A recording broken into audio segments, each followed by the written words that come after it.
So hello students, हमने पिछले lecture में संस्कृत में काव्य लक्षण क्या है, किसने कहा है, कौन प्रमुख हैं, इन सभी बातों को देखा था। तो इस लेक्चर में हम देखेंगे कि पाश्चात्य काव्यशास्त्र में काव्य लक्षण के बारे में क्या बताया गया है। तो उससे पहले हमारे इस वीडियो का एक डिस्क्रिप्शन है, तो उसको एक बार चेक कर लीजिएगा। इसमें जो भी लेक्चर संबंधी जानकारी होगी वो आपको दे दी जाएगी। और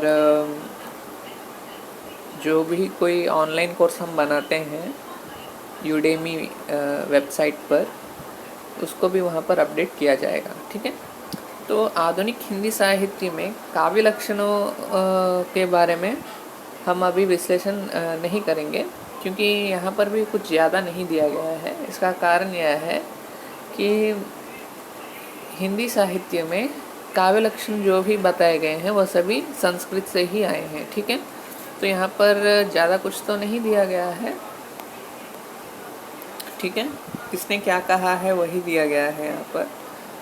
तो इससे क्या है कि इसका विश्लेषण करने से अभी बहुत समय लेगा, क्योंकि मैं पहले ही संस्कृत काव्य के जो आचार्य हैं उन्होंने काव्य लक्षण क्या बताए हैं वो तो आपके साथ विश्लेषण किया था। तो यदि आप इस पैरा को एक बार पढ़ भी लेंगे ना, तो आप बहुत ही सरलता से समझ जाएंगे। ठीक है। तो इसको हम यहीं छोड़ देते हैं। ठीक है। तो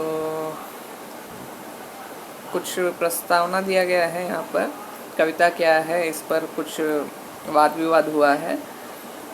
ठीक है। ये आधुनिक कवि लोगों ने जो वाद विवाद किया है उसके बारे में दिया गया है। ठीक है।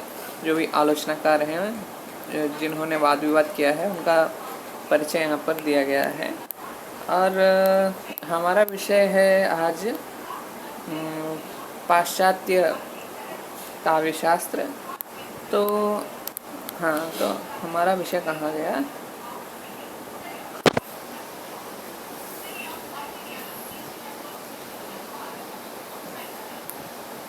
हाँ, तो यहाँ पर है। तो ये हमारा पाश्चात्य काव्यशास्त्र हमारा विषय है। तो देखिए यहाँ पर क्या है कि पाश्चात्य काव्यशास्त्र में कहीं भी काव्य के लक्षण निश्चित रूप से, विशेष रूप से नहीं दिया गया है। ठीक है।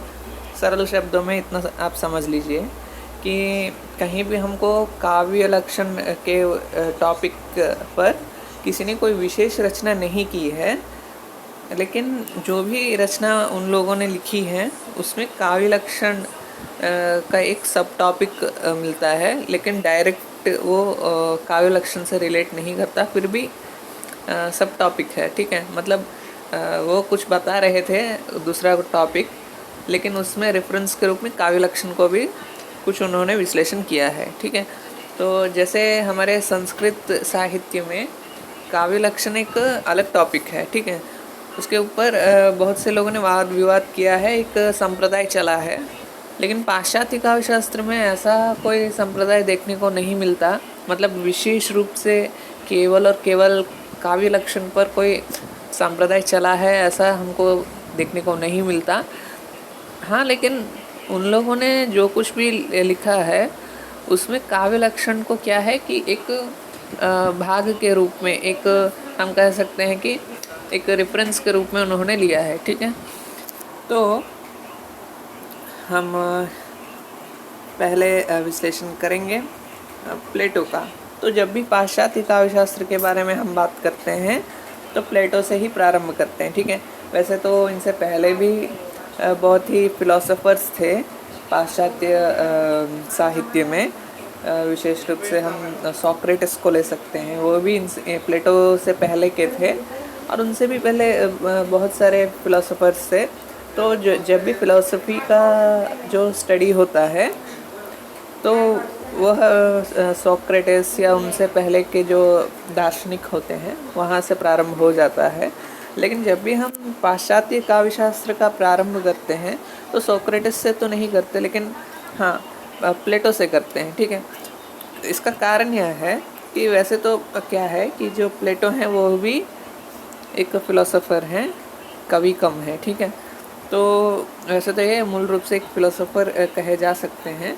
तो इन्होंने ज्ञान विज्ञान के बारे में बहुत सारी बातें बताई हैं। तो इनके अनुसार भी यदि हम देख लें तो इनका क्या मानना है देखते हैं।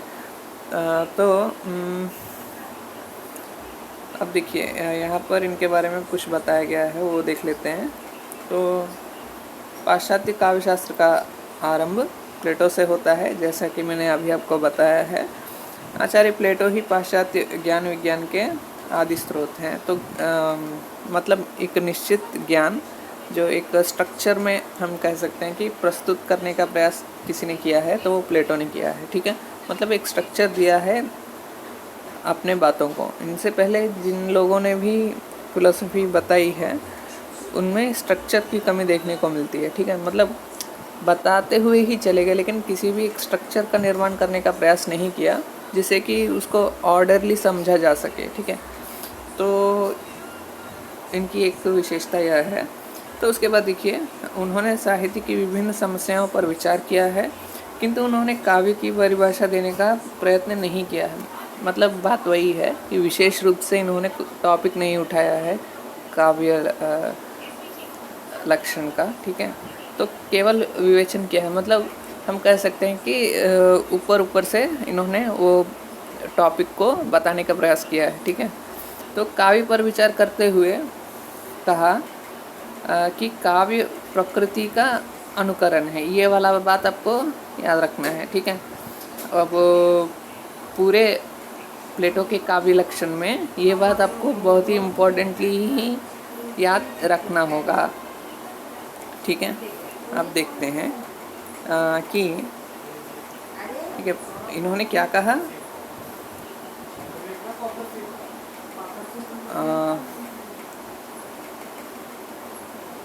इन्होंने एक ये ठीक से नहीं आ रहा है।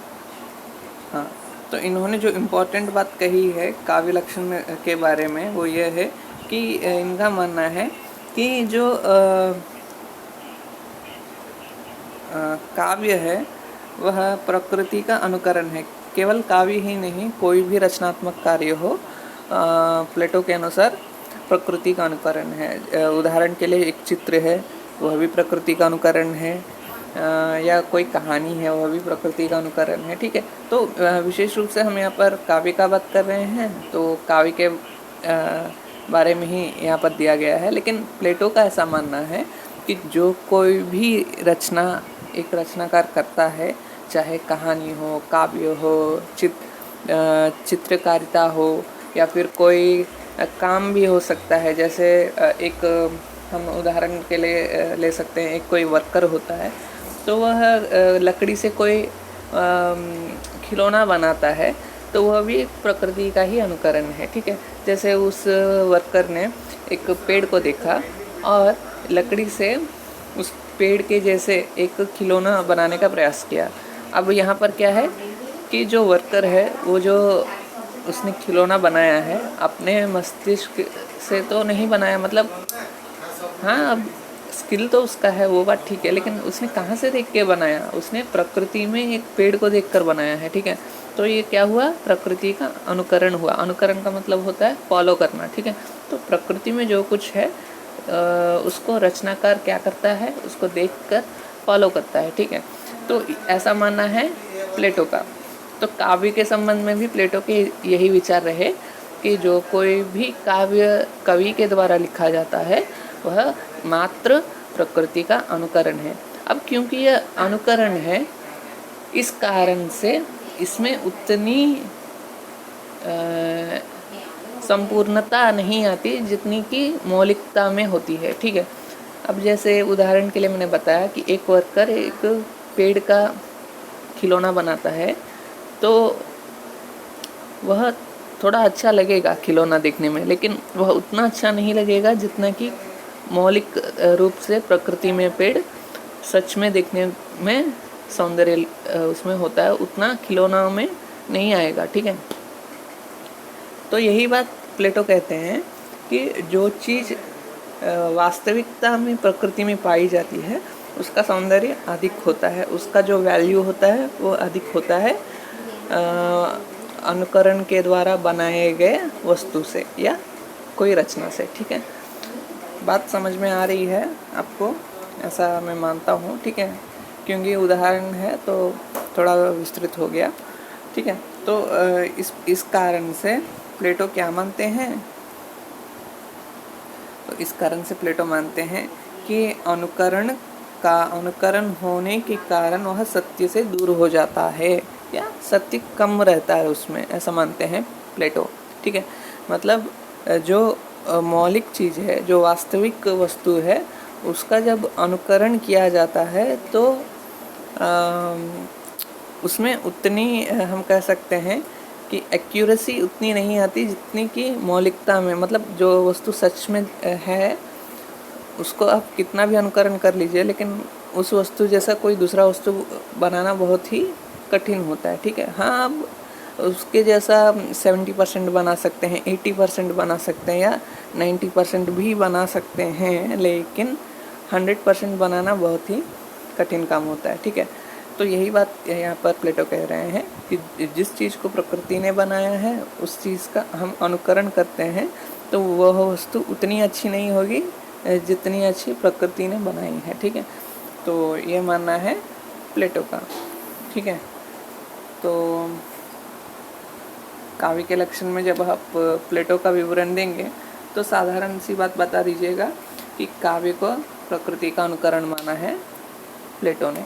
ठीक है, और इनसे संबंधित एक कहानी भी हमने पिछले लेक्चर में देखी थी कि उनके अनुसार एक अच्छे गणराज्य में, मतलब एक अच्छे देश में क्या करना चाहिए, कवियों को उस देश से बाहर निकाल देना चाहिए, ऐसा मानना है प्लेटो का। क्योंकि जब कोई कवि, मतलब सभी नहीं, कुछ लोग ऐसा करते हैं ना, तो मतलब उनके समय में भी ऐसा होता था कि जो कोई कवि लोग होते थे वह प्रकृति को देखकर कुछ जो विचार होते हैं, यहाँ पर प्रकृति का मतलब केवल पेड़ पौधे ही नहीं है, मनुष्य की भावनाएं भी प्रकृति के अंदर आती हैं। तो उसको देखकर कवि क्या करता है, अपने अनुसार उसको बदलकर कुछ काव्य लिखता है। मतलब उन जो भावनाएं वास्तविकता में हैं उसको देखकर अनुकरण करके कुछ अपनी ओर से उसमें डालता है, कुछ निकालता है, इस प्रकार करके काव्य लिख देता है। ठीक है, अब उस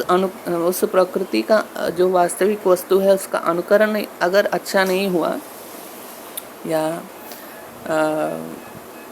मतलब ठीक से उसका अनुकरण नहीं करके कवि ने उसमें अपने कुछ विचार डाल दिए, तो क्या होगा कि मतलब कुछ असामाजिक जो बातें होती हैं वह भी कवि लिख देता है कभी कभी। तो प्लेटो का ऐसा मानना है कि इससे क्या होता है कि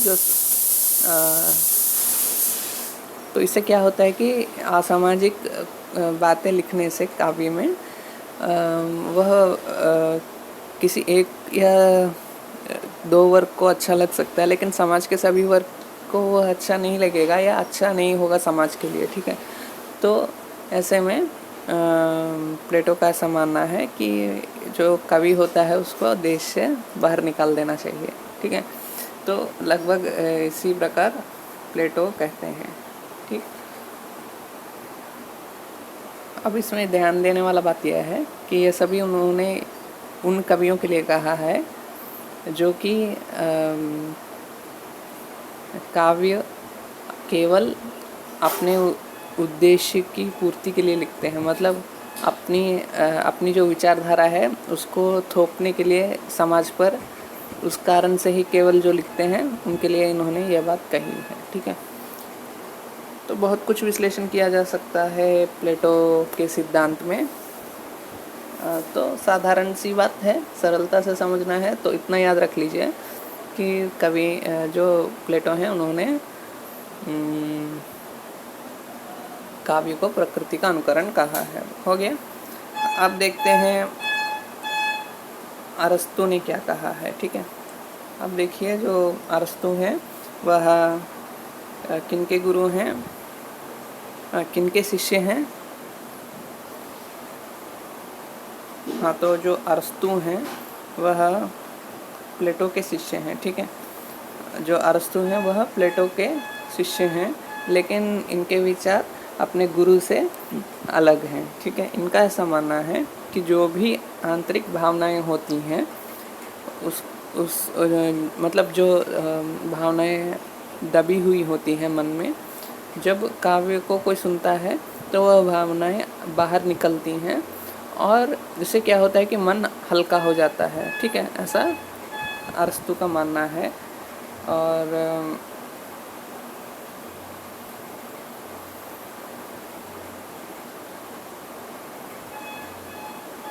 इस प्रकार कहते हैं अरस्तु।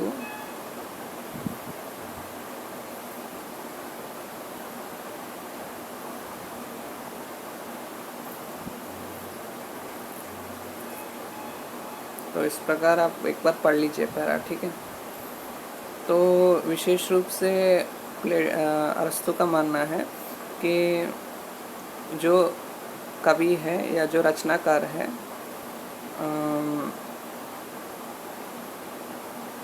ये वाला आप देख लीजिएगा।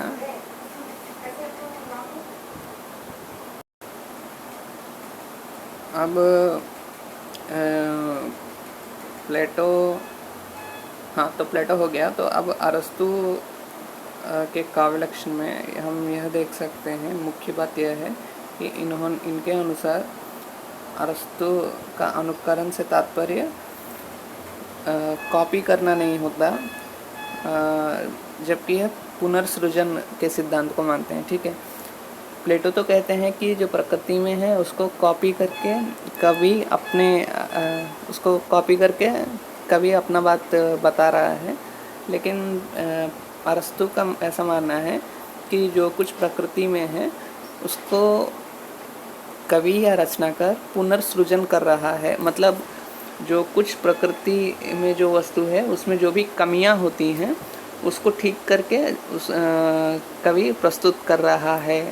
ठीक है, ऐसा अरस्तु का मानना है। ये इनका काव्य लक्षण से संबंधी सिद्धांत है। मतलब सिद्धांत विशेष रूप से नहीं दिया गया है, ऐसा इनका मानना है काव्य लक्षण के बारे में। ठीक है, फिर उसके बाद आते हैं लॉजाइन्स। ये पहले ये जो हैं ये पहले शताब्दी के हैं इनका समय। ठीक है, तो इनको बहुत ही सरलता से याद रखा जा सकता है क्योंकि एक है ना समय, तो इनका एक पहली शताब्दी है, तो याद रख लीजिएगा इनका समय। ठीक है, तो इनका जो काव्य लक्षण है वह उदात्त भावना है। मतलब बहुत ही महान जो भावनाएं होती हैं वह काव्य में होना चाहिए, ऐसा लॉजाइन्स का मानना है। ठीक है, तो सरल शब्दों में इतना ही। मतलब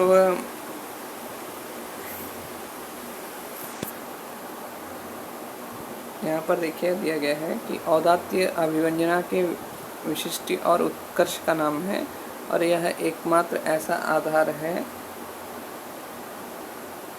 है जिसके अवलंबन से महानतम कवियों एवं लेखकों ने गौरव लाभ लिया है। तो इनका ऐसा मानना है कि जो कुछ भावना लिखी जाती है वह ऐसी लिखी जानी चाहिए काव्यों में जो कि महान हो, जिसको सुनने से लगे कि यह तो बहुत ही महान भावना बताई जा रही है। ठीक है, ऐसा होना चाहिए, ऐसा लॉजाइन्स का मानना है। तो भाषा के संदर्भ में भी इनका ऐसा मानना है कि भाषा बहुत ही एकदम रेस्पेक्टेड फॉर्म में होना चाहिए, बहुत ही अच्छे से उसको रिस्पेक्ट देते हुए हम भाषा का प्रयोग करना चाहिए काव्य में, ऐसा लॉजाइन्स का मानना है। ठीक है, इसको उन्होंने उदात्त भाव कहा है। ठीक है, तो लॉजाइन्स के काव्य लक्षण में इनका ऐसा मानना है कि उदात्त तत्वों का काव्य में होना आवश्यक है, ऐसा इनके काव्य लक्षण के बारे में हम कह सकते हैं।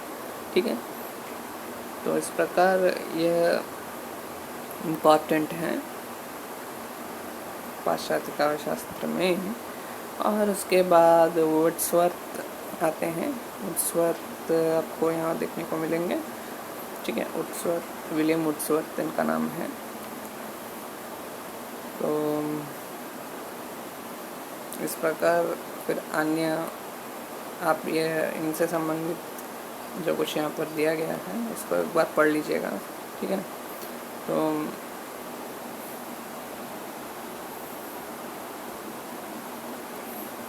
उनके अनुसार क्या है कि जो कविता है वह बलवती भावनाओं का सहज उच्छ्वलन है, मतलब जो भावनाएं प्रबल होती हैं मन में उसकी अभिव्यक्ति ही काव्य है, ऐसा वुड्सवर्थ का मानना है। ठीक है। और जो सैमुअल टेलर कॉलरिज हैं, ठीक है, कॉलरिज और वुड्सवर्थ दोनों हम कह सकते हैं कि मित्र जैसे हैं। इन दोनों ने मिलकर एक पुस्तक की भी रचना की है। उसका नाम तो अभी मुझे याद नहीं आ रहा, लेकिन इन दोनों ने मिलकर एक पुस्तक भी लिखा है, वुड्सवर्थ और कॉलरिज ने। तो इनका ऐसा मानना है कि जो कविता होती है वह कविता रचना वह प्रकार है जो वैज्ञानिक कृतियों से इस अर्थ में भिन्न है कि उसका तात्कालिक प्रयोजन आनंद है, सत्य नहीं। मतलब जो वैज्ञानिक कृतियाँ होती हैं, जो भी वैज्ञानिक विद्या होती है, उसमें क्या है कि केवल जो सच है उसको खोजने का प्रयास किया जाता है, जबकि जो काव्य है उसका जो प्रयोजन है, उसका जो उद्देश्य है वह यह है कि उसको पढ़ने मात्र से तुरंत ही, तत्काल ही, इंस्टेंटली आनंद मिलना चाहिए। ठीक है, ऐसा कॉलरिज मानते हैं काव्य लक्षण के विषय में। ठीक है, तो अब यहाँ पर इसका और भी विश्लेषण किया जा सकता है। जैसे अब यहाँ पर इन्होंने कहा है कि इसका जो प्रयोजन है वह सत्य नहीं, केवल तात्कालिक प्रयोजन आनंद है। तो यहाँ पर सच नहीं है, मतलब अब यहाँ पर हमको परसेंटेज में लेना चाहिए बात को। ठीक है, यहाँ पर यह कह रहे हैं कि जो ज़्यादा अधिक परसेंटेज है काव्य लेखन में, वह काव्य लेखन में एक 70% उसका प्रयोजन आनंद लेना होता है, और अन्य परसेंटेज जो होता है उसमें सत्य नहीं होता है। परसेंटेज में हमको देखना चाहिए। ठीक है, अब यहाँ पर ऐसा बात तो इन्होंने नहीं कहा है कि परसेंटेज में देखिए, लेकिन विश्लेषण करते समय हम ऐसा हमको मतलब हम जब समझते हैं बात को तो ऐसा समझकर चलना है। ठीक है, तो यह बात है।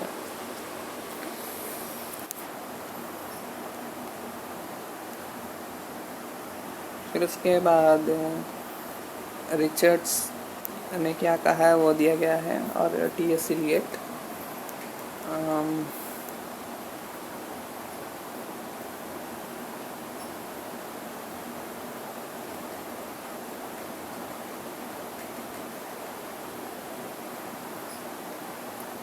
उसके बाद इस प्रकार पाश्चात्य काव्य शास्त्र में विशेष रूप से हम काव्य लक्षण बताते समय प्लेटो से प्रारंभ करते हैं। फिर प्लेटो के बाद अरस्तु, लोजाइन्स, ये 3 लोगों का जो विश्लेषण होगा आंसर में वह हम विस्तार से देते हैं। ठीक है, फिर उसके बाद वुड्सवर्थ, कॉलरिज, यहाँ तक चलेगा, क्योंकि मुझे नहीं लगता कि इससे ज़्यादा आंसर लिखने की आवश्यकता होगी। ठीक है, तो वुड्सवर्थ और कॉलरिज ने जो कुछ कहा है एक लाइन में, वो याद रखने से पूरा आंसर निकाल सकते हैं उससे। ठीक है, फिर उसके बाद रिचर्ड और इलियट, इनका भी आप विश्लेषण कर सकते हैं यदि आपको आंसर और विस्तार से लिखना है तो। ठीक है, अब क्या है कि सभी क्वेश्चंस के आंसर हम विस्तार से नहीं लिख सकते एग्ज़ाम में, क्योंकि जब मैंने लिखा था तो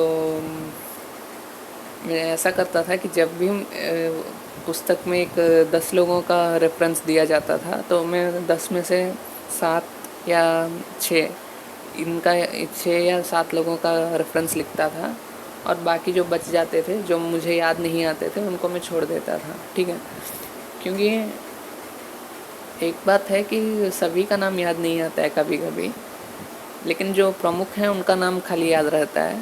और दूसरी बात है कि विस्तार से लिखने में बहुत समय लगता है। कभी कभी जितने भी मैंने रेफरेंसेस पढ़े हैं आंसर के, उन सभी का नाम याद रहता था, लेकिन समय नहीं होता था लिखने का। तो जो भी प्रमुख थे मैं उनको लिख देता था, और जो बच जाते थे उनको छोड़ देता था क्योंकि समय नहीं होता था। ठीक है, तो ये सभी बातें भी याद रखने वाली होगी एग्ज़ाम के लिए। ठीक है, तो यहाँ से हमारा पाश्चात्य काव्यशास्त्र में काव्य लक्षण का जो टॉपिक है वो समाप्त होता है। So thank you students.